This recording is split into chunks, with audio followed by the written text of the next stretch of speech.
It's Monday, so that means monsters, and today we're talking about the first in the book, the Aarakocra.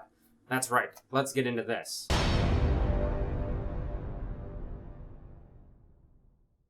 Welcome back, fellow Game Masters, and welcome to the first of many to come Monster Mondays, where today we're talking about the Aarokocra. Yes, the bird people from the elemental plane of air. Now, if you want to discuss Aarakocra, the best, most simple way to call them is bird people. They're bipedal humanoids that have attributes of birds. In art, they're frequently depicted as hawks or falcons or some other kind of bird of prey, but realistically, if you want to think about it, they can be just as diverse as people. I personally like the idea of a penguin Aarokocra that instead of flying, they maybe slide on their belly and do stuff like that. Essentially, when you're creating and using these Aarokocra in your campaigns, you can describe them how you like because you're the game master and it's your world.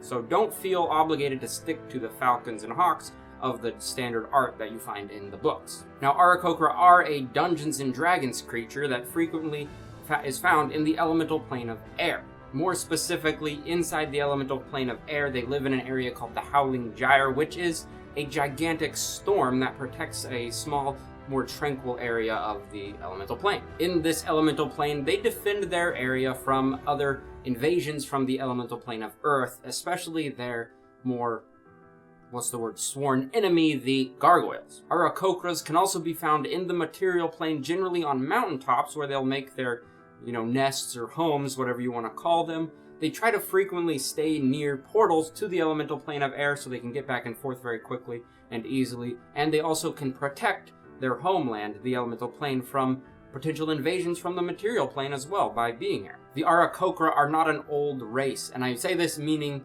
not that they haven't been around for a while, but rather their life expectancy isn't very long. They got a pretty short lifespan, and they hit about 30 years of age. That's really old for an Aarokocra. And I think that short lifespan is what causes their attitude, where they live their lives like the wind. They constantly moving, never settling in one place, never getting attached to material possessions, just being very aloof and nomadic and just getting out there and seeing the world. For the Aarokocra culture, material possession isn't really a thing that they care about. They don't care about property, they don't care about wealth.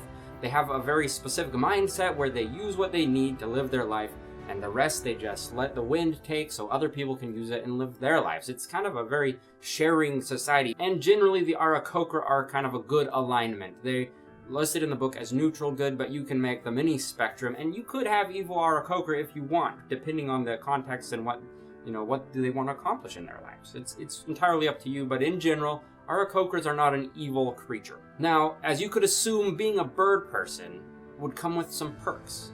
And that's exactly the case with Aarokocra. They have a couple abilities that are really rad that I want to just touch on briefly. One is they can fly. Yeah, so they can do about 60 feet per turn in a combat situation, just flying around. They have wings, unless you choose to do a flightless bird, like I mentioned earlier. A penguin Aarokocra would be kind of cool. Part of the flight ability also ties into their dive attack, which essentially means if they move a certain distance, which I believe is about 30 feet, and hit someone with a melee attack, they do a little extra damage to that person. And one of the coolest abilities that I think Aarokocra have is the ability to summon an air elemental.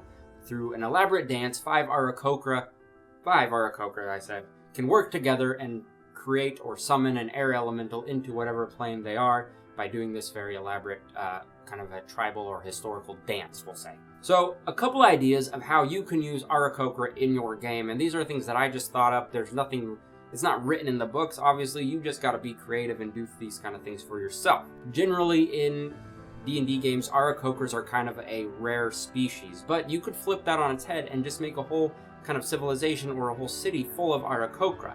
Put it on top of a mountain, fill it with a bunch of bird people, and then have the players show up there to complete a quest, perhaps. And then it's a whole new kind of culture for them to discover and understand about these animals, or these people. These Aarokocra also always have kind of a side quest or kind of a mission that they want to accomplish in their life. They're looking for parts of a staff that's been broken up, and they can use that to ask the players to do something. Or if a player decides to be an Aarokocra, that can be built into their backstory as a task they want to do.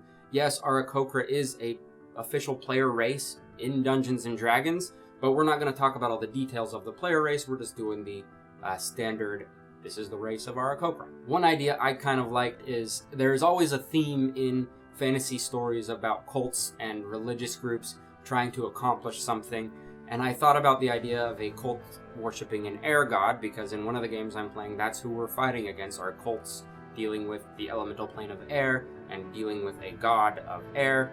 And my idea with that was maybe they could use Aarakocra in order to summon air elementals, just because that is kind of a racial thing that Aarakocra can do. If they were to capture, or maybe convince, or pay, or any number of ways that these Aarakocra can be convinced to summon air elementals for a cult or some other more evil group, that might make an interesting situation where the players need to stop this from happening, but the Aarakocra might not be bad. They might not be in on this. They just might be needing to do it for one other reason or another. I don't know. It's just an idea of using the Aarakocra in the clutches of a cult that can capitalize on their affinity to the elemental airplane. So that basically sums up Aarakocra. I hope it gives you an idea of how you can use them in your game, something you can look forward to. If you need to find more information, they are in the Monster Manual of Dungeons & Dragons. Pretty much the first, not just pretty much, they are the first monster or creature in the book, so give it a look, give it a read, find something that I didn't explain here, and I hope you enjoyed it. If this video is helpful to you, leave a like, hit the subscribe button, come back tomorrow where we're going to talk about tools of the trade of Dungeon Masters and Game Masters, and see you next time, next Monday, for more Monster Mondays.